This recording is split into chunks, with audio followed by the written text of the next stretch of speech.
Hello, welcome again to the Live Life Now podcast. Once again, my name is Brian. I am just going through recording tons and tons of episodes about things that I have personally experienced, things that I feel like I know a lot about, and everything in between. So today's episode is about side hustles, and which ones are worth it, which ones are not. Uh, if you look on social media, maybe things like Instagram and elsewhere, there's a lot of talk about side hustles. There's a lot of stuff out there that you don't really know if it's true or not. A lot of things out there are not necessarily true from my personal experience. They're usually too good to be true in most cases. Not saying you can't make money different ways, that there's tons of ways to do it. And if you are, if you're willing to put in the effort, those things may eventually pay off. But generally speaking, side hustles are called side hustles for a reason. They do not replace your normal jobs, unfortunately, as much as I think a lot of us wish they would. So I was just going to go into some of the background of the side hustles I've tried, the ones that have done well, the ones that have not. Knowing some of them weren't going to be good or not that helpful in the first place was part of it, but sometimes I did it just for the experience in a couple circumstances. So let me go into a breakdown of some of what those side hustles are and were. Okay, so to start, I did a lot of volunteer work and charity things and gave to charity. Obviously, I'm not including any of those because those did not generate any income for me. But going into things that I did do that made money, the main thing that I have done over the years is selling personal belongings, whether it was numerous items when I was about to travel the world and need to get rid of furniture and a bunch of other stuff. Whether it was selling my SUV when I did the trip, selling my RV when I had finished traveling with that, or just selling, random things around the house and things that I had collected over the years.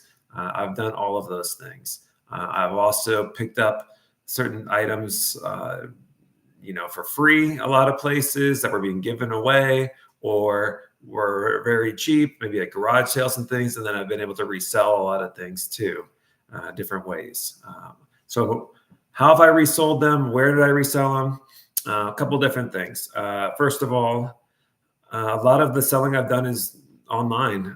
There's a lot of options out there to do this. Anything from Facebook Marketplace, which is one I've used a lot. I used to use Craigslist back in the day. I also have sold things through a couple other apps. You can go online and find some of the popular apps to sell things through.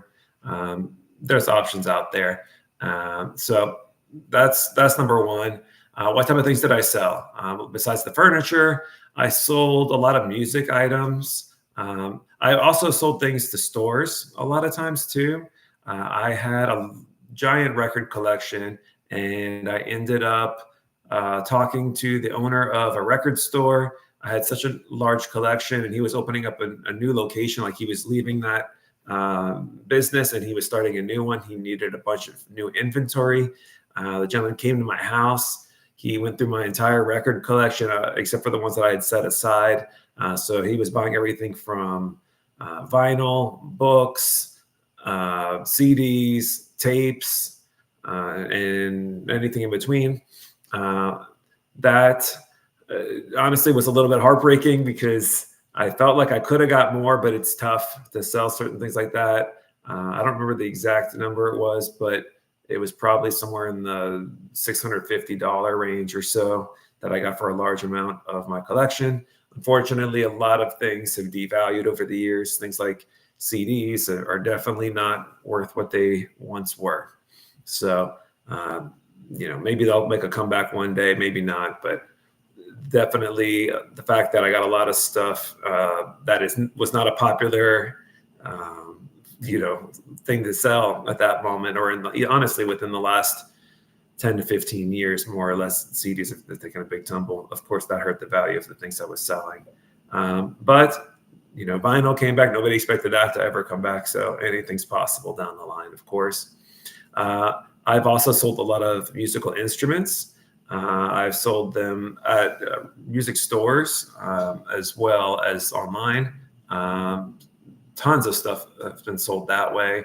All types of I had PA system. I had recording equipment. I had mixing boards. I used to have 6 guitars, basically 5 guitars and a bass. Now I'm down to just 2, 1 electric, 1 acoustic. I sold off,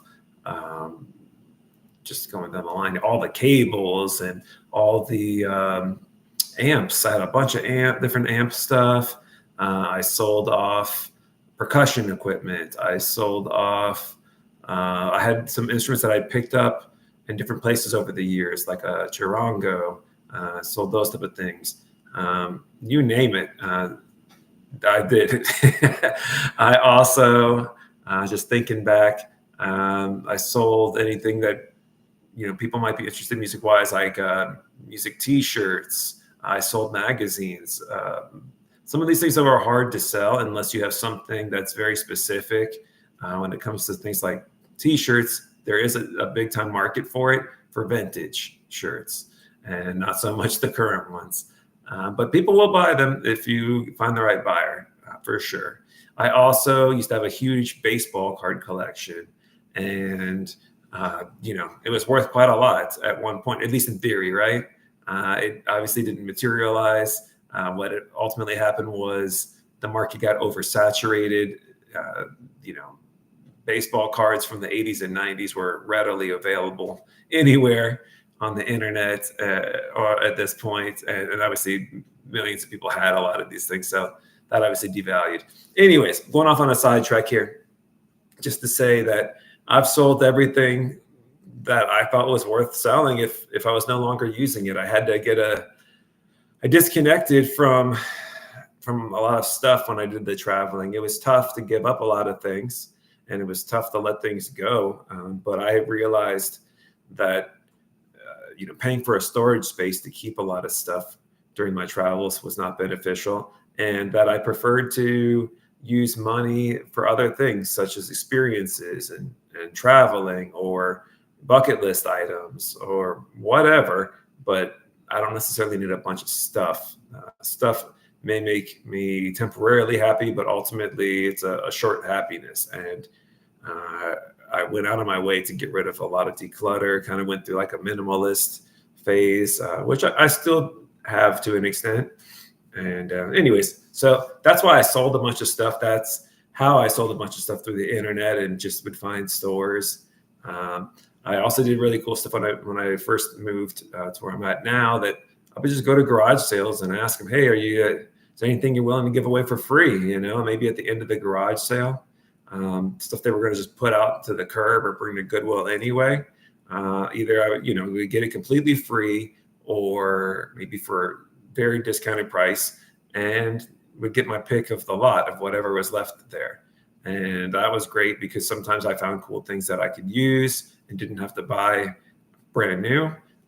Sometimes I found stuff that I knew was worth something and was able to resell it and make some money from things. So anyways, there's lots of options out there. That is certainly a side hustle, selling things.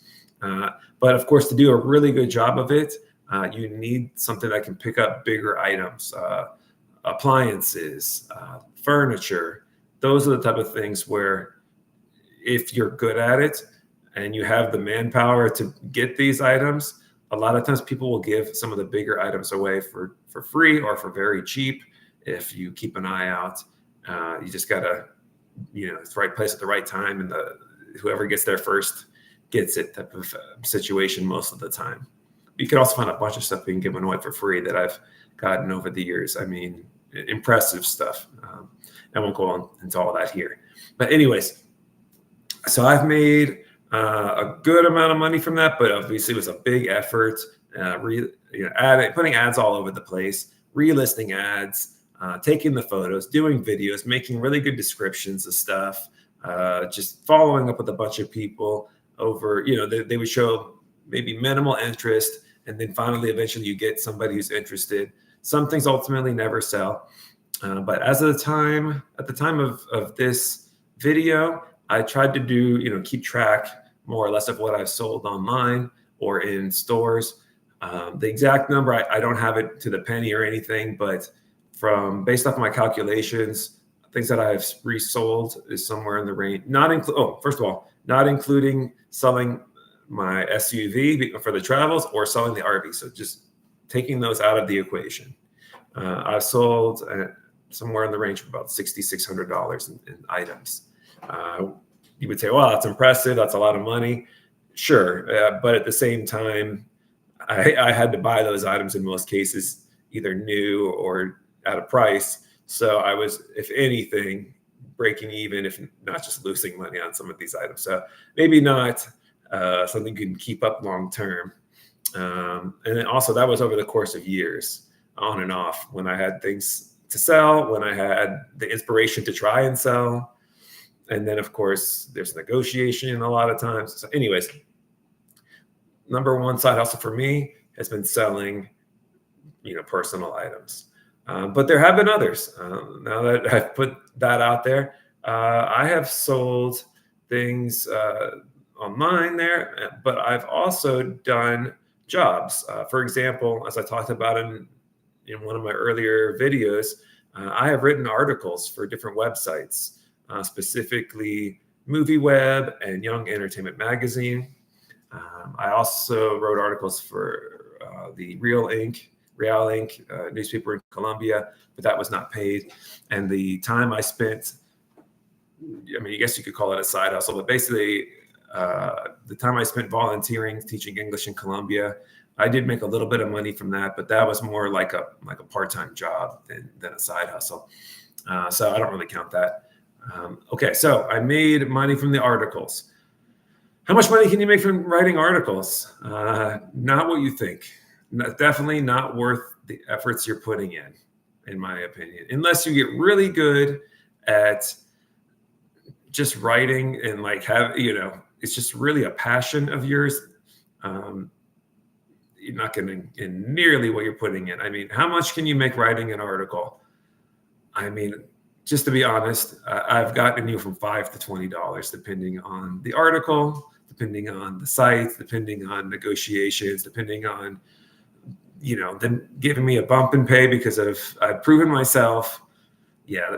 What does that mean? Definitely not worth your time, especially if you're putting in 2 hours to make $20. That's best case scenario, because normally I was putting in a lot more than 2 hours to do these things. Sometimes not just the article itself, but uploading it to the website, adding photos, adding photo credits, getting approvals in regards to like an editor that would step in and look at things, or that could also just veto your article altogether. And then if it didn't get published, you wouldn't get paid. So, and then of course, all the research of the topics that you were writing about. Some articles I knew a lot about those topics, so those were easy and I didn't have to do a lot of research. But some topics I knew, minimal stuff about, and definitely there was a time to research it, and that goes into your time to write the article, of course, and it's something you don't get paid for typically. So can you make more than that? I'm sure you can. I'm sure there are other websites out there that are willing to do it. The thing is that there's a lot of people that are willing to do it for cheap, as I was for a short time period. I wrote 75 credited articles. I wrote one or two things. I wrote one that, maybe even two, that I helped edit or I helped write or helped type up that I didn't get credit for. I had a couple ideas that I wrote up the idea that they didn't agree to publish. So I probably wrote closer to about 80 articles or so, and 75 got published. Anyways, not something I would do for the money. Did them for the experience. Okay, other side hustles that I have tried personally and can tell you one way or the other. And also just listen to the end of the video for my favorite side hustle. My least, there's not really a least. They're all experiences. One of the more interesting ones was I found out you could make money for playing video games, for playing apps on your phone. Seemed like a stretch, seemed like something that was too good to be true. Did I make money from apps? Yes. How much did I make? Not much. Maybe $20 or so. And how many hours did it take to make that $20? Maybe 8 to 10 hours. You know what I mean? You're not, the idea that they're paying you, sure, but they're paying you so little that you're not really, the time and effort you put in, you're better off spending their time and effort elsewhere if you're doing it for the money. Of course, did I have a good time playing these games and things? Sure. Would I continue to do it? No, definitely not. Other side hustles. I have done surveys, a lot of survey websites out there, anything from inbox dollars. There is Amazon, Mechanical Turk. There's a site called Maven. There's just different ones out there. I was just trying to see if I could pull up some of the list of ones that I have tried here. Let me take a quick look. Those are 3 for sure. I've tried a couple others without much luck. Let's see. There is the website that I used for playing the video or the app games was freecash.com. I've tried Earnhouse, Maven, Amazon Turk, and Inbox Dollars for sure. Those are the ones that I use for surveys. There are others out there. All of them are questionable. How much money have I made from doing surveys? Well, it depends on how much time and effort you put in. Looking over here, let's see. Probably made somewhere in the ballpark all time from all the surveys, from all the sites combined.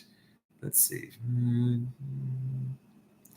Probably somewhere in the range of $100, being honest there, just from all the surveys I did. And I did all those sites. I did them over the course of different years. Definitely not something you can count on for an income. But maybe if you're playing, having some fun, you enjoy the surveys, you enjoy answering questions. It's not bad. It's a way to pass the time. Better than getting $0.00, I guess. Okay, I have also won some money through credits, cruise credits. I've played in the casino and used the free credits towards making money. Obviously, that is not something you can do all the time, but I have done a little bit of that. I've also gotten credits on some apps where I get discounts, like maybe free entrance to certain events or certain activities in town and things. So have I gotten discounted or free entrance to different activities in town? Yes. And if you want to do stuff like that, you do that by playing these apps as well. There are multiple Vegas apps out there. MGM has their own Vegas style apps that you can get. You can work up enough points to get credits towards things. And that's how I got the credits for the cruise casino as well. And was able to play it in the casino, make a little bit of money and cash out. How much money did I make? About $45 doing the cruise credit. And then I made extra money, I guess technically made money off of getting free entrance to some items like what's known as the Illuminarium, for example. Okay, what else have I done? Besides selling old music stuff, I've sold old sports items. There's a store that buys that. Okay, I also mentioned in one of my other episodes that I've done improv hosting through Meetup. How much money can you make hosting improv? Well, first of all, there are fees involved in running a Meetup or a Zoom typically. Sometimes they will give you maybe a free month or two if you basically threaten to cancel. Or they can give you discounted money per month if you sign up to like more of a long-term contract, like a 6-month or so type of contract with them. I've been able to make a little bit of money from the improv stuff. How much? Well, it's varied. I've only been doing the improv online for a handful of months. From donations, I've probably received typically somewhere between $40 to $80 a month in donations. But when I do those improv events, I'm putting in hours and hours of entertainment, sometimes hours and hours of researching, and then I'm running events that typically last, if I do all 4 weeks, I'm doing anywhere from about 10 to 12 hours of improv over the course of a month.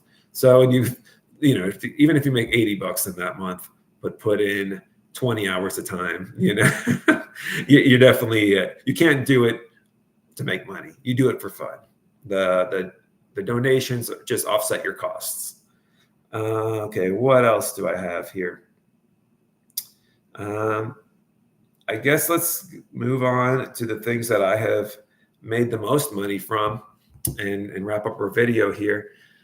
If you're in an industry where you are an expert at something specific, that companies may value your knowledge to ask you detailed questions to benefit their own companies.